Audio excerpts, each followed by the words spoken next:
Hi hello ನಮಸ್ತೆ, welcome back to the channel. ನಾನು ಚೈತ್ರ ಶೆಟ್ಟಿ. ಹೇಗಿದ್ದೀರಾ ಎಲ್ಲರೂ? ಇವತ್ತು ನಾನು ಒಂದು ಒಳ್ಳೆ ಬಿರಿಯಾನಿನ ನಿಮ್ಮ ಜೊತೆ ಶೇರ್ ಮಾಡ್ಕೊತಾ ಇದ್ದೀನಿ. ತುಂಬಾ ಚೆನ್ನಾಗಿರುತ್ತೆ, ಒಮ್ಮೆ ಟ್ರೈ ಮಾಡಿ ಆಯಿತಾ. ಈ ರೀತಿನೂ ಕೂಡ ಮೊದಲಿಗೆ ನಾನಿಲ್ಲಿ ನನಗೆ ಎಷ್ಟು ಬೇಕೋ ಅಷ್ಟು ಅಕ್ಕಿನ ನೆನೆ ಹಾಕ್ಕೊಂಡಿದ್ದೀನಿ ಒಂದು ಅರ್ಧ ಗಂಟೆ ಮುಂಚೆ. ಹಾಗೆಯೇ ಇಲ್ಲಿ ಒಂದು 5-6 ಸ್ಪೂನ್ ಆಗುವಷ್ಟು ತುಪ್ಪನ ಹಾಕೊಂಡಿದ್ದೀನಿ.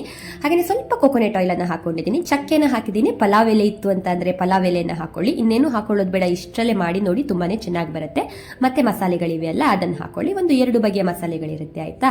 ಹಾಗೆಯೇ ಇಲ್ಲಿ ಒಂದು ಆಗುವಷ್ಟು ನಾನು ಆನಿಯನ್ ಅನ್ನು ತಗೊಂಡಿದ್ದೀನಿ. ನೀರುಳ್ಳಿನ ಸ್ವಲ್ಪ ಚಿಕ್ಕ ಚಿಕ್ಕದಾಗಿ ಕಟ್ ಮಾಡ್ಕೊಳ್ಬೇಕಾಗತ್ತೆ. ಮತ್ತೆ ಇನ್ನೊಂದು, ನೀರುಳ್ಳಿ ಚೆನ್ನಾಗಿ ಕಲರ್ ಈ ರೀತಿಯಾಗಿ ಗೋಲ್ಡನ್ ಕಲರ್ ತರನು ಬರಬೇಕು, ಅಷ್ಟು ಚೆನ್ನಾಗಿ ಅದನ್ನ ರೋಸ್ಟ್ ಮಾಡ್ಕೊಳ್ಳಿ. ಸ್ವಲ್ಪ ಹೈ ಫ್ಲೇಮಲ್ಲೇ ಮಾಡ್ಕೊಳ್ಳಿ, ತುಂಬಾನೇ ಚೆನ್ನಾಗಿ ಬರುತ್ತೆ. ಹಾಗೆಯೇ ಇಲ್ಲಿ ನಾನು ಚಿಕನನ್ನು ತಗೊಂಡಿದ್ದೀನಿ.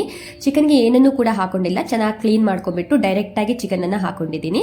ಒಂದ್ಸಲ ಅದು ತುಪ್ಪದಲ್ಲೆಲ್ಲ ಮಿಕ್ಸಪ್ ಆಗಬೇಕು, ಆ ರೀತಿಯಾಗಿ ಮಾಡ್ಕೊಳ್ಳಿ. ಹಾಗೆಯೇ ರುಚಿಗೆ ತಕ್ಕಷ್ಟು ಉಪ್ಪನ್ನು ಹಾಕೋತಾ ಇದ್ದೀನಿ. ಒಂದು ಸ್ವಲ್ಪ ಅರಿಶಿನ ಪೌಡರನ್ನು ಹಾಕೊಂಡ್ರೆ ಆಯಿತು. ಒಂದ್ಸಲ ಚೆನ್ನಾಗಿ ಈ ರೀತಿಯಾಗಿ ಮಿಕ್ಸ್ ಕೊಟ್ಕೊಳ್ಬೇಕಾಗತ್ತೆ. ತುಪ್ಪದಲ್ಲಿ ಆದಷ್ಟು ರೋಸ್ಟ್ ಮಾಡ್ಕೊಳ್ಳಿ, ತುಂಬಾನೇ ಚೆನ್ನಾಗಿ ಬರುತ್ತೆ. ಇದು ಬಂದ್ಬಿಟ್ಟು ಒಂದು ಗರಂ ಮಸಾಲೆ. ಇದನ್ನ ಯಾವ ರೀತಿ ಮಾಡೋದು ಅಂತ ಹೇಳಿದ್ದೀನಿ, ನೋಡ್ಬೋದು. ಹಾಗೆಯೇ ಇದಕ್ಕೆ ಇನ್ನೊಂದು ಮಸಾಲೆಯನ್ನು ಕೂಡ ಹಾಕೋತಾ ಇದ್ದೀನಿ. ನಾರ್ಮಲ್ ಆಗಿ ಮಸಾಲೆ ಮಾಡ್ತೇವಲ್ಲ ಹಾಗೆ, ಅದಕ್ಕೆ ಒಂದು 2-3 ಎಕ್ಸ್ಟ್ರಾನ ಹಾಕಿದ್ದೀನಿ, ನೋಡ್ಕೊಂಡು ಬರ್ಬೋದು ಆಯ್ತಾ.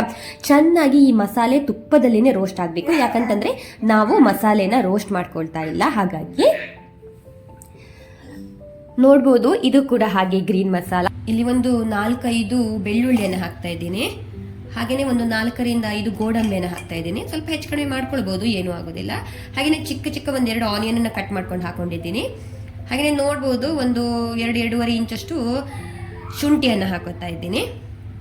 ನಾನು ನನ್ನ ಮಕ್ಕಳಿರೋದ್ರಿಂದ ಖಾರಕ್ಕೆ ಸ್ವಲ್ಪ ಕಡಿಮೆ ಹಾಕ್ತಾ ಇದ್ದೀನಿ. ಹಾಗೆಯೇ ಮೆಣಸು ಸಿಕ್ಕಾಪಟ್ಟೆ ಖಾರ ಇದೆ, ಒಂದು 3 ಹಾಕೊಂಡಿದ್ದೀನಿ. ಇಲ್ಲಿ ನೋಡ್ಬೋದು, ಕೊತ್ತಂಬರಿ ಸೊಪ್ಪನ್ನು ಹಾಕೋತಾ ಇದ್ದೀನಿ. ಪುದೀನ ಇರಲಿಲ್ಲ ಇತ್ತು, ಸೊ ಪುದೀನ ಹಾಕೊಳ್ಳಲ್ಲ. ಬೇಕಂತಂದ್ರೆ ಒಂದು ಸ್ವಲ್ಪ ಹಾಕೋಬಹುದು, ಟೇಸ್ಟ್ ಇಲ್ಲ ಅಂತಂದ್ರೆ ಬರೀ ಅದೇ ಬಂದ್ಬಿಡುತ್ತೆ.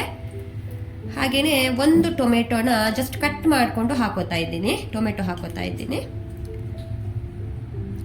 ಹಾಗೇನೆ ಇಲ್ಲಿ ನೋಡ್ಬೋದು, ನಾನು ಬಿರಿಯಾನಿ ಮಸಾಲ ಮಾಡಿ ಇಟ್ಕೋತೀನಿ ಅಂತ ಹೇಳಿದ್ದೀನಿ. ಯಾವ ರೀತಿ ಮಾಡಿದ್ದು ಅಂತ ಬೇಕಂತಂದ್ರೆ ನಂದು ಇನ್ನೊಂದು ವ್ಲಾಗಲ್ಲಿ ಹಾಕಿದ್ದೀನಿ, ನೋಡ್ಬೋದು. ಇಲ್ಲಿ ಜಸ್ಟ್ ಹೇಳಿರ್ತೀನಿ ನಾನು 1 ಸ್ಪೂನ್ ಆಗುವಷ್ಟು ಕೊತ್ತಂಬರಿ ಬೀಜನ ಹಾಕಿದ್ದೀನಿ. ಹಾಗೆಯೇ ಒಂದು ಹೋಲ್ ಗರಂ ಮಸಾಲೆಯನ್ನು ಹಾಕಿದ್ದೀನಿ. ಒಂದು ಸ್ವಲ್ಪ ಕಾಳು ಮೆಣಸನ್ನು ಹಾಕೊಂಡ್ಬಿಟ್ಟಿದ್ದೀನಿ, ಜೀರಿಗೆಯನ್ನು ಹಾಕೊಂಡಿದ್ದೀನಿ. ಇದನ್ನ ಒಂದ್ಸಲ ಬೇಕಂತಂದ್ರೆ ಅಲ್ಲಿ ಬ್ಲಾಗ್ ಅಲ್ಲಿ ನೋಡಿ ನಿಮ್ಗೆ ಗೊತ್ತಾಗುತ್ತೆ. ತುಂಬಾ ಚೆನ್ನಾಗಿರುತ್ತೆ ಈ ಮಸಾಲೆನ ಮಾಡ್ಕೊಂಡು ಇಟ್ಕೊಂಡ್ರೆ ಆಯ್ತಾ.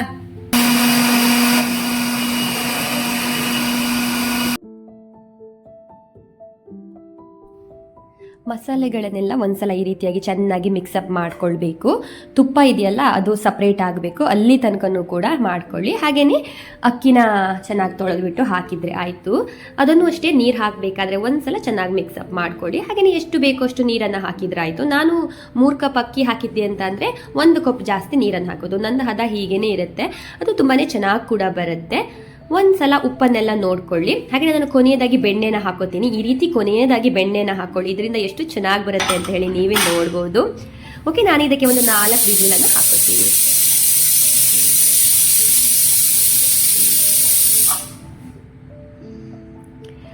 ನೋಡ್ಬೋದು, ಇವಾಗ ನಿಮ್ಮ ಎದುರಿಗೆ ನಾನು ಓಪನ್ ಮಾಡ್ತಾ ಇದ್ದೀನಿ. ಎಷ್ಟು ಚೆನ್ನಾಗಿ ಬಂದಿದೆ ಅಂತ ಹೇಳಿ ನೋಡ್ಬೋದು. ನಿಜವಾಗ್ಲೂ ಒಮ್ಮೆ ನೀವು ಕೂಡ ಟ್ರೈ ಮಾಡಿ ನೋಡಿ, ಅಷ್ಟು ಚೆನ್ನಾಗಿ ಬರುತ್ತೆ. ಇದು ತುಂಬ ಏನು ಮಸಾಲೆಗಳಿರೋದಿಲ್ಲ, ಬಟ್ ಹಾಕಿರುವಂಥ ಮಸಾಲೆ ಇದೆಯಲ್ಲ, ಅದೇನೇ ಅನ್ನಕ್ಕೆ ಚಿಕನ್ಗೆ ಹಿಡಿದ್ಬಿಟ್ಟು ಅಷ್ಟು ಫ್ಲೇವರ್ ಚೆನ್ನಾಗಿ ಕೊಡುತ್ತೆ. ನೀವು ಕೂಡ ಒಮ್ಮೆ ಟ್ರೈ ಮಾಡಿ, ಹೇಗೆ ಬಂತು ಅಂತ ನನಗೆ ಕಮೆಂಟ್ ಮಾಡಿ ಆಯಿತಾ. ವಿಡಿಯೋನ ಇಂದ ತನಕ ನೋಡ್ತಿರೋದಕ್ಕೆ ಧನ್ಯವಾದಗಳು. Thank you.